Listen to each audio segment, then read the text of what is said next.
5,7 বিন্দুটির x অক্ষ ও Y অক্ষ থেকে দূরত্ব কত হবে? আমি যদি দুটো লম্ব অক্ষ আঁকি, এক্স অক্ষ এবং ওয়াই অক্ষ, তাহলে এই 5,7 বিন্দুটি প্রথম পাদে অবস্থিত হবে, 5,7। এবার দেখো তাহলে বিন্দু আমরা কীভাবে করি, প্রথমে এক্স অক্ষ বরাবর গিয়ে তারপরে ওয়াই অক্ষের সমান্তরালভাবে যায়। তাহলে প্রথম যে দূরত্বটা সেটা হচ্ছে ভুজ, মানে 5, আর পরের যে দূরত্বটা এটা হচ্ছে 7, এটা কোটি।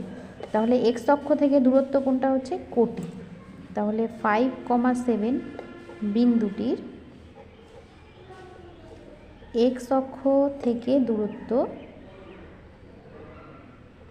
কত হবে? এই যে এক্স অক্ষ থেকে দূরত্বটা হচ্ছে 7, অর্থাৎ কোটি। এবং ওয়াই অক্ষ থেকে দূরত্বটা কোনটা হবে? ওয়াই অক্ষ থেকে দূরত্ব এটা 5 হবে, অর্থাৎ ভুজ।